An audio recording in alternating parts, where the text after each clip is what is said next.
Hello दोस्तों, इस video के माध्यम से हम लोग मुस्लिम पर्सनल लॉ एप्लीकेशन अधिनियम 1937 के प्रमुख प्रावधानों के बारे में जानेंगे। इस अधिनियम को शरीयत अधिनियम 1937 के नाम से भी जाना जाता है।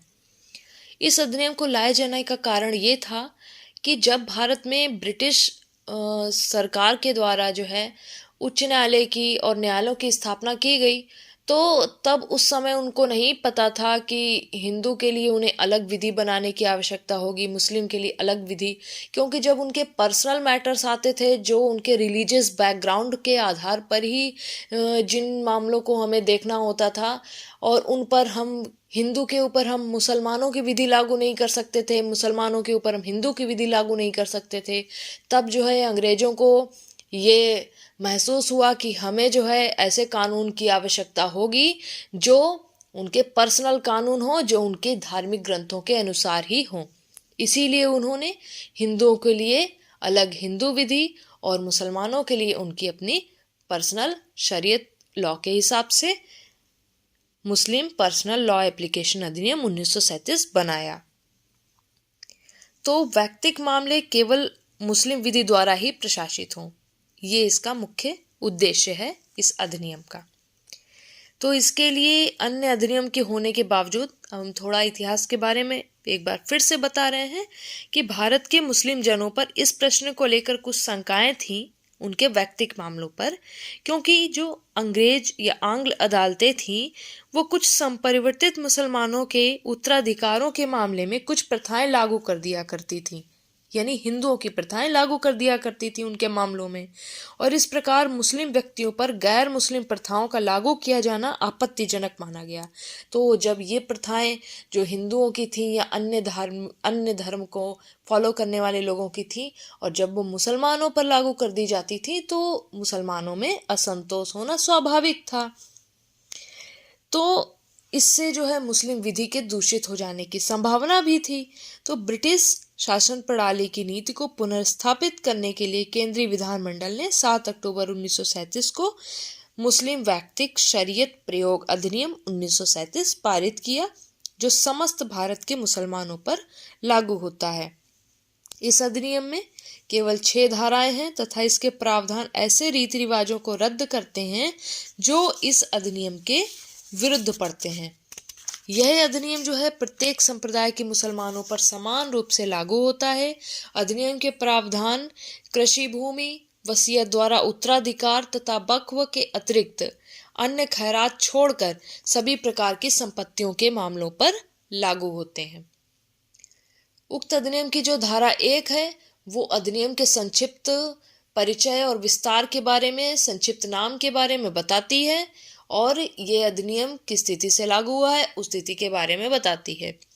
और अधिनियम की धारा 2 में ही अधिनियम के प्रमुख प्रावधान दिए गए हैं, और यह धारा ऐसे रीति रिवाजों को रद्द करती है जो मुस्लिम विधि से ताल्लुक नहीं रखते हैं या जो रीति रिवाज मुस्लिम विधि के विपरीत हैं या विरुद्ध हैं।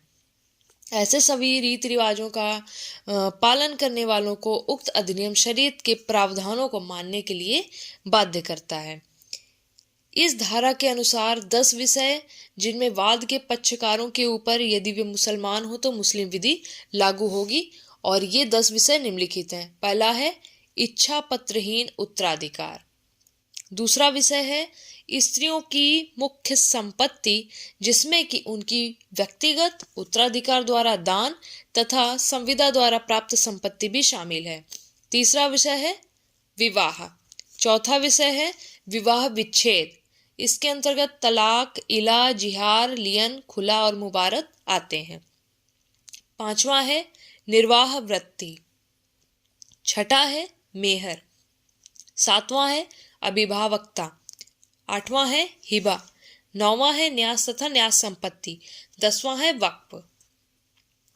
धारा 3 में यह उपबंध किया गया है कि यदि किसी मुस्लिम ने यह स्पष्ट रूप से यह घोषणा कर दिया है कि उसके दत्तक ग्रहण, वसीयत तथा रिक्त के मामलों में भी मुस्लिम विधि लागू की जाए तो न्यायालय मुस्लिम विधि को लागू कर सकता है। उक्त अधिनियम की धारा 3 में यह प्रावधान है कि जो व्यक्ति सिद्ध करे कि वह मुसलमान है और संविदा करने योग्य है और वह भारत का निवासी है, वह यदि चाहे तो घोषणा कर सकता है कि वह इस अधिनियम के प्रावधानों का लाभ उठाना चाहता है। उसकी ऐसी लिखित घोषणा के बाद ही धारा 2 के प्रावधान उस पर लागू किए जाएंगे। उसकी सभी अवयस्क संतानों तथा उसके वंशजों पर भी उक्त प्रावधान ऐसे लागू कर दिए जाएंगे मानो उसमें गोद, वसीयत, पैतृक संपत्ति संबंधी प्रावधान भी सम्मिलित थे। इस धारा के अंतर्गत वर्णित मामलों में भारतीय न्यायालय मुस्लिम विधि लागू करने के लिए सक्षम ही नहीं बल्कि बाध्य भी है। इस अधिनियम की धारा 5 में इस बात की व्याख्या की गई है कि यदि मुसलमान स्त्री किसी जिला न्यायाधीश को विवाह विच्छेद के लिए आवेदन पत्र दे तो जिला न्यायाधीश को अधिकार होगा कि वह किसी भी ऐसे कारणों के आधार पर जिसको मुस्लिम विधि में मान्यता प्राप्त है विवाह विच्छेद स्वीकार करे। यह धारा अब मुसलमान विवाह विच्छेद अधिनियम 1939 की धारा 6 द्वारा निरस्त कर दी गई है, क्योंकि मुस्लिम विवाह विच्छेद के लिए अलग से अधिनियम 1939 में आने के बाद इस धारा की कोई उपयोगिता नहीं रही। इस धारा को मुस्लिम विवाह विच्छेद अधिनियम 1939 में शिफ्ट कर दिया गया है, इसीलिए यहाँ से इसको समाप्त कर दिया गया। शरीयत अधिनियम का मूल्यांकन जो है कुछ विद्वजनों द्वारा किया गया है, जिनमें डीएफ मुल्ला कहते हैं कि शरीयत अधिनियम भूतलक्षी अर्थात पारित होने की तारीख से पहले से लागू होने वाला प्रभाव नहीं रखता है, अर्थात जो संव्यवहार इस अधिनियम के लागू होने के पूर्व हो चुके हैं उनमें परिवर्तन नहीं होगा। इसका तात्पर्य यह है कि शरीयत कानून लागू होने से पूर्व, भारत में इस अधिनियम के लागू होने से पूर्व जिन मामलों के निर्णय दिए जा चुके हैं उन मामलों में अब शरीयत कानून की विधि को अप्लाई नहीं किया जाएगा। आगे आने वाले मामलों में ही इस विधि को प्रभावी बनाया जाएगा।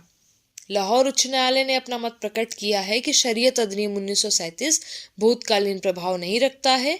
रोशन अली बनाम रहमत बीबी 1937 के पूर्व वादी को विधवा के बैनामे के विरुद्ध आपत्ति करने का अधिकार बैनामे की तारीख से 6 वर्ष के अंतर्गत या शरीयत अधिनियम के पारित होने पर यह अधिकार उससे छीना हुआ नहीं समझा जा सकता है।